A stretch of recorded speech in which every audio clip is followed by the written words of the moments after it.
दोस्तों नमस्कार।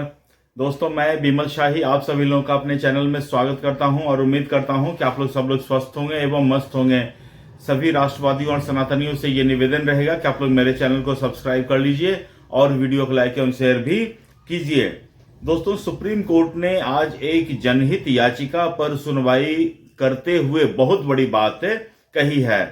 Supreme court ने कहा है कि अब मुस्लिम महिलाओं को हक दिलाने के लिए यूसीसी की यूनिफॉर्म सिविल कोड की जरूरत है। दोस्तों आइए इसी के बारे में हम लोग बातचीत करेंगे। दोस्तों मामला क्या था? मामला था एक जनहित याचिका।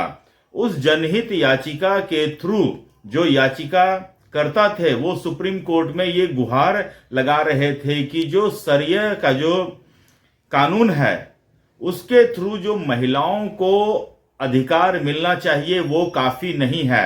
भारत में मुस्लिम महिलाओं को शरिया के कानून जो 1937 का कानून है उसके तहत जो भी अधिकार मिले हुए हैं वो अधिकार पूर्ण रूप से सही नहीं है। महिलाओं को संपत्ति में अधिकार जितनी हिंदुओं को मिलता है उस हिसाब से मुस्लिम महिलाओं को नहीं मिल पा रहा है और भी तमाम तरह के भेदभाव जो है शरिया कानून के तहत मुस्लिम महिलाओं के साथ होता है। इसी मामले की सुनवाई 3 जजों की बेंच कर रहे थे। उसमें मेन थे जस्टिस सूर्यकांत और जस्टिस जयमाली बागचे। ये जो जस्टिस थे इस मामले की सुनवाई कर रहे थे। इसी मामले पर सुनवाई करते हुए चीफ जस्टिस ऑफ इंडिया ने ये टिप्पणी की। उन्होंने कहा कि देखिए शरिया कानून में के तहत इनको उचित अधिकार मिल नहीं पा रहा है, तो जिस भी प्रावधान के तहत उनको अधिकार मिल नहीं पा रहा है उस अधिकार को राइट ऑफ करना, खत्म करना ये विधायिका का काम है, न्यायपालिका का काम नहीं है। और सुप्रीम कोर्ट ने यह भी कहा कि अब मुस्लिम महिलाओं को अन्य महिलाओं की भांति अधिकार मिलने के लिए यूसीसी की जरूरत है। उन्होंने यह भी कहा कि हमने केंद्र सरकार को कई बार इस मामले में सूचना जारी किया है, नोटिस इशू किया है कि आप यूसीसी पर क्या कर रहे हैं, लेकिन अभी तक कुछ पुख्ता नहीं हो पाया है। तो क्या दोस्तों यूसीसी जो भारतीय जनता पार्टी का एक बहुत बड़ा घोषणा पत्र में शामिल बहुत बड़ा इशू था, उसके ऊपर क्या भारतीय जनता पार्टी गंभीरता पूर्वक काम नहीं कर रही है? क्या ऐसा हम लोग को प्रतीत होता हुआ दिख रहा है? या उस यूसीसी के थ्रू मोदी सरकार एक और चुनाव जीतने की रणनीति पर काम कर रही है? क्या यूसीसी 2029 से पहले आएगा या 2027 से पहले आएगा? ये अभी तक कुछ स्पष्ट नहीं हो पाया है। लेकिन एक बात की तारीफ करना चाहूंगा यहां सुप्रीम कोर्ट के सीजीआई माननीय सूर्यकांत जी का। उन्होंने बिना किसी लाग लपेट के अपनी जो भी उनकी संवैधानिक दायरे में जो बात होती है वो उन्होंने कहा। अब ये देखना है कि उनकी इस टिप्पणी पर केंद्र सरकार किस तरह रिएक्ट करती है और क्या यूसीसी लाने के बारे में विचार करती है। इसके साथ ही उन्होंने याचिकाकर्ताओं को भी कहा कि आप जो है याचिका में जो है तमाम तरह के संशोधन करके लाइए, क्योंकि वो लोग सीधा सीधा चाह रहे थे कि शरिया कानून में बदलाव कर दिया जाए, लेकिन सुप्रीम कोर्ट डायरेक्ट रूप से बदलाव करने के पक्ष में नहीं था। तो इसी बात के लिए सुप्रीम कोर्ट ने याचिकाकर्ता को कहा कि आप अपनी याचिका में बदलाव करके फिर से लाइए और हम 4 हफ्तों का समय देते हैं। दोस्तों इसी के साथ ही एक बहुत बड़े पैमाने पर यह बहस छिड़ गई है कि क्या इस देश में यूसीसी आना चाहिए।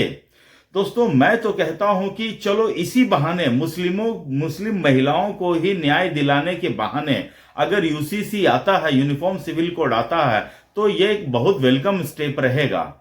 वैसे तो ये इस देश का दुर्भाग्य रहा है कि इस देश में जो मेजोरिटी कम्युनिटी के लोग हैं, जो हिंदूज हैं, जो इस देश में मेजोरिटी हैं, वो यूसीसी की मांग करते हैं। विश्व के अन्य तमाम देशों में जहां पर माइनॉरिटी है, जो माइनॉरिटी है वो यूसीसी की मांग करते हैं ताकि वहां पर उनके अधिकारों की रक्षा की जा सके, वहां पर उन्हें समान व्यवहार, बहुसंख्यकों के समान उनके साथ व्यवहार हो सके, उन्हें समान रूप से अधिकार दिया जा सके। लेकिन भारत की स्थिति उल्टा है। भारत में 80% हिंदूज हैं और 20% में बाकी अन्य कम्युनिटीज आते हैं। लेकिन अन्य कम्युनिटी में मुस्लिम सबसे बड़ा जो माइनॉरिटी है वो कम्युनिटी आता है। अब मुसलमानों को यूसीसी से सबसे बड़ा दिक्कत है। मुझे समझ में नहीं आता है कि जो अल्पसंख्यक है भारत में, जो अल्पसंख्यक हैं, उन्हें यूसीसी से क्या दिक्कत हो सकता है। उन्हें अगर समान अधिकार मिलने लगेंगे तो उन्हें क्या दिक्कत है। उन्हें इसका मतलब साफ है कि भारत में जो अल्पसंख्यक हैं वो बहुसंख्यकों को दबा कर रखना चाहते हैं और भारत में यही हो रहा है। और बहुत से मुस्लिम महिलाएं, ये जो पूरा जो याचिका था मुस्लिम महिलाओं को अधिकार दिलाने के लिए था। आप देखिएगा, जब अगर आप इस पे सर्वे अगर कोई टीवी चैनल जाके पूछेगा तो बहुत सी मुस्लिम महिलाएं कहेंगे कि नहीं, हमको शरिया के अनुसार ही चलना है, इनको यूनिफॉर्म सिविल कोड नहीं चाहिए। दोस्तों यही हाल था जब ट्रिपल तलाक पर कानून बन रहा था। मुस्लिम महिलाओं को ट्रिपल तलाक से मुक्ति दिलाने के लिए उस पर आप देखे होंगे, एक बहुत प्रसिद्ध शायर थे मुनव्वर राना, उनकी 2 बेटियां थी। वो दोनों बेटियां भी ट्रिपल तलाक का कानून का विरोध करती थी। टीवी पर आकर उसके खिलाफ कहती थी कि नहीं, ये हमारे शरिया के खिलाफ है, ऐसा नहीं होना चाहिए। आज जब उसी मुनव्वर राना की एक बेटी को ट्रिपल तलाक दे दिया जाता है तो वो ट्रिपल तलाक का जो एक्ट है उसी एक्ट का सहारा लेकर वो अदालत में जाती है। तब उनसे मीडिया वाले पूछते हैं कि तुम तो इसका विरोध करती थी, अब तुम इसी एक्ट का सहारा लेके जा रही हो ना कोर्ट। तो उसे जवाब देते बन नहीं रहा था। दोस्तों ये जो ओवैसी हैं या जो और जो मुस्लिम धर्मगुरु हैं या नेता हैं, जब उनके घर पर इस तरह की बात होती है ना, तब उनको पता चलता है कि या उनको ये समझ में आता है कि इस तरह का एक लॉ की जरूरत होती है या होनी चाहिए। हर बातें शरिया से नहीं निपटा जा सकता है। इससे एक समाज, जो पुरुष वर्ग होते हैं वो तो उतने ज्यादा प्रताड़ित नहीं होते हैं, लेकिन जो महिला वर्ग है वो काफी ज्यादा प्रताड़ित होती हैं। ठीक इसी तरह धारा 370 से पहले क्या होता था कि जम्मू कश्मीर की महिलाएं अगर भारत के किसी अन्य स्टेट में किसी लड़के से शादी करती हैं तो जब तक धारा 370 था उन्हें अपने पिता की संपत्ति में हिस्सा नहीं मिल पाता था। वो जम्मू कश्मीर की नागरिक रही नहीं जाती थी। हाँ, वो पाकिस्तान के लड़कों से शादी कर सकती थी। सोचिए इस देश में किस तरह से घुमा फिराकर स्वेटर बुना गया था कि इस देश की औरतें पाकिस्तानियों से शादी तो कर सकती हैं लेकिन अपने ही देश में लोगों से शादी नहीं कर सकती हैं, और करेगी तो अपने पिता की संपत्ति से उनको हाथ धोना पड़ेगा। लेकिन कहते हैं ना, देर है लेकिन अंधेर नहीं है। अंधेरा छटा, उजाला आया और धारा 370 भी हटा।